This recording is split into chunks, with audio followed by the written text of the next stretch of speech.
শহীদরা যে জন্য জীবন দিয়েছে একটি ইনসাফ ভিত্তিক বাংলাদেশ বিনির্মাণ করা, সেই বাংলাদেশ বিনির্মাণ করার জন্য আমাদের এখনই ঐক্যবদ্ধ হতে হবে। আমাদের সবাইকে ঐক্যবদ্ধ হতে হবে। বাংলাদেশের জুলাই বিপ্লবের পরে আমাদের যে ঐতিহাসিক সুযোগ এসেছে, এই ঐতিহাসিক সুযোগে আমরা ঐক্যবদ্ধভাবে আমাদের বাংলাদেশ বিনির্মাণ করতে হবে এবং শহীদরা যে জন্য জীবন দিয়েছে একটি ইনসাফ ভিত্তিক বাংলাদেশ বিনির্মাণ করা, সেই বাংলাদেশ বিনির্মাণ করার জন্য আমাদের এখনই ঐক্যবদ্ধ হতে হবে। তো সে জায়গায় তিনি আমাদের সাথে ঐক্যমত পোষণ করেছেন এবং বাংলাদেশের সকল রাজনৈতিক দল, বিএনপি, জামাত সহ এনসিপি এবং ছাত্র সংগঠন, ছাত্র শিবির, ছাত্রদল সহ সকল সংগঠনকে একসাথে নিয়ে কাজ করার ব্যাপারে আমাদেরকে পরামর্শ দিয়েছেন। তো ঢাকা বিশ্ববিদ্যালয় কেন্দ্রীয় ছাত্র সংসদের পক্ষ থেকে আমরা সবাইকে আহ্বান করছি। আমাদের বিপ্লব পরবর্তী আজকে 16 মাস পার হয়েছে, আমাদের মধ্যে অনেক বিভাজন তৈরি হয়েছে। সেই বিভাজনের সুযোগ নিয়ে আজকে পতিত ফ্যাসিস্টরা এবং এখানে দিল্লির তাবেদাররা তারা বিভিন্ন ধরনের ষড়যন্ত্র এবং চক্রান্ত করছে। আমাদের এখনই সময় একটু ঐক্যবদ্ধ হওয়ার। আমরা গত 16 বছরে আমরা ভোট দিতে পারিনি, বাংলাদেশে যারা তরুণ প্রজন্ম আছে তারা ভোট দিতে পারেনি। তো একটি ফ্রি, ফেয়ার, ক্রেডিবল নির্বাচনের জন্য আমাদেরকে ঐক্যবদ্ধ ভূমিকা পালন করতে হবে এবং এই জুলাইয়ের শহীদদের যে স্বপ্ন, সেই স্বপ্নের বাংলাদেশ বিনির্মাণ করার জন্য আমাদেরকে ঐক্যবদ্ধ হতে হবে এবং পতিত ফ্যাসিস্টদের যে বিচার, সেই বিচারের প্রশ্নে আমাদেরকে ঐক্যবদ্ধ হতে হবে।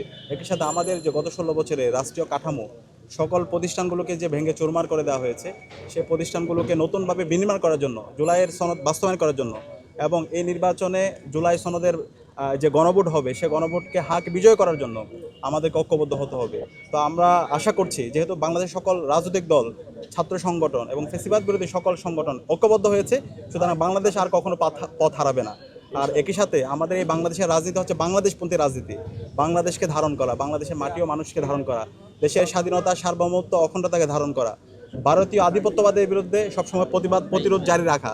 যেই রাজনীতি শহীদ জিয়া এবং বেগম জিয়া আমাদেরকে দেখিয়েছেন, সেই রাজনীতি বিনির্মাণ করাই হচ্ছে আমাদের আগামীর বাংলাদেশের রাজনীতি। তো সেই বাংলাদেশের রাজনীতি বিনির্মাণ করার জন্য আমরা ঐক্যবদ্ধভাবে লড়াই চালিয়ে যাব। একই সাথে শহীদ ওসমান হাদির বিচারের প্রশ্নে আমরা কথা বলেছি।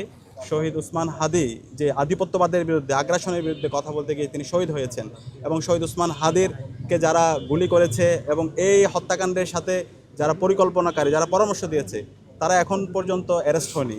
তো সে জায়গায় সকল রাজনৈতিক দল, ছাত্র সংগঠন সবাই যেন ঐক্যবদ্ধভাবে ওসমান হাদির বিচারের প্রশ্নে যেন ঐক্যবদ্ধ হয় এবং যারা ঘাপটি মেরে বসে আছে, যারা ইন্টারভিউর মধ্যেও ঘাপটি মেরে বসে আছে, এদের যেন আমরা বিচার আওতায় নিয়ে আসতে পারি, সে ব্যাপারে আমরা কথা হয়েছে এবং আমরা আশা করছি আমরা সবাই ঐক্যবদ্ধভাবে এই স্বাধীন বাংলাদেশে শহীদ ওসমান হাদি ভাইয়ের বিচার নিশ্চিত করতে পারবো ইনশাআল্লাহ।